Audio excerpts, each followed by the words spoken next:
வணக்கம் மக்களே, welcome back to நேற்று இன்று நாளை. இந்த வீக்கை கொஞ்சம் ஹெல்த்தியான சட்னியோட ஸ்டார்ட் பண்ணலாம் வாங்க.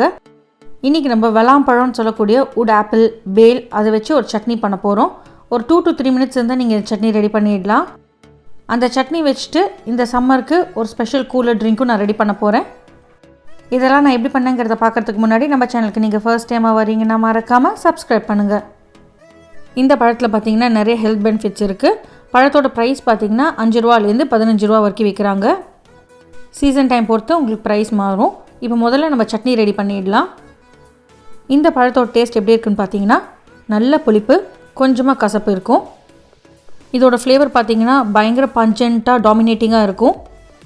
முதல்ல இந்த மாதிரி ஹார்ட் ஷெல் இருக்கிற இந்த பழத்தை பழுத்திருக்கா இல்லையான்னு செக் பண்ணுறதுக்கு நான் உங்களுக்கு ஒரு ட்ரிக் சொல்லித்தரேன்.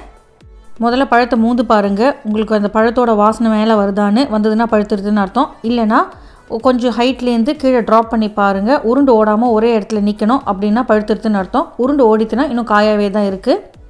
மூணாவதாக நீங்கள் ஆட்டி பாருங்கள். உங்களுக்கு காயாக இருந்ததுன்னா உள்ளே இருக்கிற ஃப்ளஷ் வந்து தோலோடு ஒட்டி இருக்கும், உங்களுக்கு ஆடாது. நல்லா கலகலன்னு ஆடித்துனா அது பழுத்துருதுன்னு அர்த்தம். பழம் தான் உங்களுக்கு சாப்பிட்றதுக்கு நல்லாயிருக்கும். காயில் பார்த்திங்கன்னா கசப்பு நிறைய இருக்கும். தேங்காய் உடைக்கிற மாதிரி இந்த ஷெல்லை உடச்சி எடுத்துக்கோங்க. ஓட்டுக்குள்ளே பார்த்தீங்கன்னா விரையோடு உங்களுக்கு ஃப்ளஷ் இருக்கும். இந்த மாதிரி பொழந்ததுக்கப்புறமா உள்ளே இருக்கிற அந்த பல்ப்பை தனியாக ஒரு கப்பில் எடுத்து வச்சுருங்க. தோல் மேலேயும் உங்களுக்கு நிறைய பல்ப் ஒட்டிகிட்ருக்கும், அதையுமே ஒரு ஸ்பூன் வச்சு ஸ்கூப் பண்ணி வெளியே எடுத்துக்கோங்க. இந்த பழத்தோட வெல்லம் சேர்க்கும் போது அதுக்கு நிறைய ஹெல்த் பெனிஃபிட்ஸ் கூடும். உங்களுக்கு இந்த இலந்த வடை அதுக்கப்புறமா கோக்கம் ஜூஸ் எல்லாம் பிடிக்கும்னா நீங்கள் கண்டிப்பாக இந்த பழத்தை விரும்பி சாப்பிடுவீங்க. ஆரம்பத்தில் உடச்சோடனே அதுலேருந்து ஒரு ஃப்ளேவர் வரும், அது நிறைய பேருக்கு பிடிக்காது. அதோட ஃப்ளேவர் அடக்கிறதுக்கு தான் இன்றைக்கி நம்ம சட்னியில் கொஞ்சம் ஸ்பைசஸ் போட்டு பண்ண போகிறோம். ஸ்கூப் அவுட் பண்ணி உள்ளே இருக்கிற ஃப்ளஷை வெளியே எடுத்ததுக்கப்புறமா ஒரு ஸ்பூனை வச்சு நம்ம மேஷ் பண்ணி விட்டுக்கலாம். உள்ளே இருக்கிற விரைகள் பார்த்திங்கன்னா ரொம்ப ஹார்டாக இருக்காதுங்க, கடிச்சு சாப்பிட்ற மாதிரி சாஃப்டாக தான் இருக்கும். உங்களுக்கு அந்த விரைகளோடு சாப்பிட பிடிக்கலைன்னா தண்ணி சேர்த்துட்டு கசக்கிட்டு விரையை மட்டும் தனியாக எடுத்துருங்க. பட் நான் இன்றைக்கி சீட்ஸோடு தான் இந்த சட்னி பண்ண போகிறேன். சட்னி பண்ணுறதுக்கு ஒரு திக்கான கடாய் எடுத்துக்கோங்க. கடாயில் 1-2 டீஸ்பூன் அளவுக்கு நல்லெண்ணெய் சேர்த்துக்கலாம். எண்ணெய் சூடானதும் ஒரு 1/2 டீஸ்பூன் ஜீரகம் சேர்த்துக்கலாம். நிறைய எண்ணெய் சேர்க்க வேண்டாங்க, கொஞ்சமாக இந்த ஸ்பைசஸ்க்கு மட்டும் எண்ணெய் சேர்த்தா போதும். அடுத்ததாக காரத்துக்கு ஒரு 1/4 டீஸ்பூன்லேருந்து 1/2 டீஸ்பூன் அளவுக்கு சிவப்பு மிளகாய் பொடி சேர்த்துக்கலாம். உங்கள் வீட்டு காரத்துக்கு ஏற்ற மாதிரி நீங்கள் மிளகாய் பொடி அட்ஜஸ்ட் பண்ணிக்கோங்க.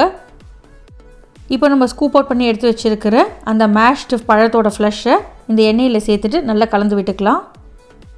பழத்தோட மிளகாய் பொடி, ஜீரகம், எண்ணெய் நல்லா மிக்ஸ் ஆகிருக்கும் இல்லையா? இந்த ஸ்டேஜில் ஃப்ளேமை லோக்கு வச்சுடுங்க, இல்லைனா ஆஃப் பண்ணிவிடுங்க. ரொம்ப சூடாகிடுச்சுன்னா உங்களுக்கு கருகி போயிடும். கொஞ்சமாக உப்பு சேர்த்துக்கலாம். இன்னொரு சைட் பார்த்திங்கன்னா ஒரு பாத்திரத்தில் 2-3 டேபிள் ஸ்பூன் வெல்லத்தை ஒரு 1/4 கப் தண்ணியில் கரைச்சி கொதிக்க விட்டு எடுத்து வச்சுக்கோங்க. வெள்ளை கரைசலை வடிகட்டிட்டு இந்த பழத்தோடு சேர்த்துக்கலாம். வெள்ளைக்கரைசல் சேர்த்ததுக்கப்புறமா ஃப்ளேமை ஆன் பண்ணிவிட்டு லோவில் வச்சுட்டு நல்லா கலந்து விடுங்க. உங்கள் வெள்ளத்தில் குப்பை அழுக்கு எதுவும் இல்லைன்னா நீங்கள் அவ்வளோ கான்ஃபிடென்ட்டாக இருந்தீங்கன்னா டேரெக்டாகவே வெல்லம் சேர்த்துக்கலாம். பட் வெல்லத்தை எப்போவுமே வடிகட்டிட்டு சேர்க்குறது ரொம்பவே நல்லது.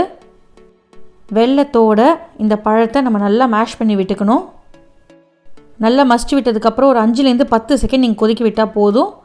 1/4 டீஸ்பூனுக்கு பாதி அளவுக்கு பெருங்காயம், 1/4 டீஸ்பூன் அளவுக்கு ஜீரகப்பொடி சேர்த்துட்டு நல்லா கலந்து விட்டிங்கன்னா நம்மளோட சட்னி ரெடி. புளிப்பாக, இனிப்பாக, காரமாக சாப்பிட்றதுக்கு சூப்பராக இருக்கும். இதோட டேஸ்ட் பார்த்திங்கன்னா இலந்த வடை சாப்பிட்ற மாதிரி தான் இருக்கும். இந்த சட்னியை நீங்கள் சப்பாத்தி கூட தோசை கூட சாப்பிட்லாம், நல்லாயிருக்கும். உங்களுக்கு Woodapple குக் பண்ண வேண்டாம் நீங்கள் நினச்சிங்கன்னா உள்ளே இருக்க ஃப்ளஷை எடுத்துகிட்டு கொஞ்சமாக வெல்லம் சேர்த்து பிசைஞ்சு கூட சாப்பிட்லாம். அடுத்ததாக நம்ம பண்ணி வச்சுருக்க இந்த சட்னி வச்சுட்டு நம்ம ஒரு ஷர்பத் பண்ண போகிறோம். சட்னியாக வேண்டாம், எங்கள் வீட்டில் யாரும் சாப்பிட மாட்டாங்க, வெளியில் அடிக்கிற வெயிலுக்கு சில்லுன்னு எதாவது சாப்பிட்ணுன்னு நீங்கள் நினச்சிங்கன்னா இந்த மாதிரி பண்ணி சாப்பிடுங்க. நல்லா ஒரு பெரிய கிளாஸ் எடுத்துக்கோங்க. கிளாஸோட ரிம்மில் கொஞ்சமாக இந்த சட்னியை தடவிட்டு அதுக்கப்புறமா சர்க்கரை, உப்பு உங்களுக்கு எது வேணுமோ நீங்கள் டிப் பண்ணி எடுத்திங்கன்னா உங்களுக்கு பார்க்குறதுக்கு அழகாக இருக்கும்.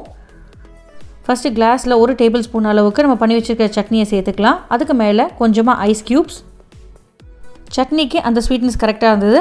பட் நம்ம ட்ரிங்காக சாப்பிடும்போது நம்மளுக்கு அந்த ஸ்வீட்னஸ் பத்தாது. அதுக்காக ஒரு 2 டீஸ்பூன் அளவுக்கு நான் ப்ரௌன் சுகர் சேர்த்துக்கிறேன், அதாவது நாட்டு சர்க்கரை. இப்போ நம்ம டம்ளரை தண்ணி இல்லைன்னா சோடா சேர்த்து ஃபில் பண்ணிக்கலாம். கிளாஸ் ஃபில் ஆனதுக்கப்புறமா ஒரு ஸ்பூன் போட்டு மிக்ஸ் பண்ணி விட்டுட்டு சர்வ் பண்ணுறதுக்கு முன்னாடி மேலே கொஞ்சமாக பிளாக் சால்ட் அதுக்கப்புறமா சாட் மசாலா தூவிட்டு சர்வ் பண்ணுங்கள். சாப்பிட்றதுக்கு ரொம்பவே நல்லாயிருக்கும். இதோட கொட்டைகள்லாம் உங்களுக்கு வாயில் மாட்டாமல் ஸ்மூத்தாக ட்ரிங்க் இருக்கணும்னு நினச்சிங்கன்னா நீங்கள் வடிகட்டிட்டு அதுக்கப்புறமா டம்ளரில் சேர்த்துட்டு சர்வ் பண்ணுங்கள். ஸோ உங்கள் வீட்டு பக்கத்தில் Woodapple எங்கேயாவது பார்த்தீங்கன்னா இந்த ரெசிபீஸை ட்ரை பண்ணி பார்த்துட்டு எப்படி இருக்குங்கிறத கமெண்ட்ஸில் சொல்லுங்கள். நம்ம சேனலுக்கு நீங்கள் ஃபர்ஸ்ட் டைமாக வரீங்கன்னா லைக் பண்ணுங்கள், ஷேர் பண்ணுங்கள், மறக்காமல் சப்ஸ்கிரைப் பண்ணுங்கள். இன்னொரு நல்ல வீடியோவோட உங்களை நான் நாளைக்கு சந்திக்கிறேன். Until then, take care, bye bye, have a great week. Thanks for watching.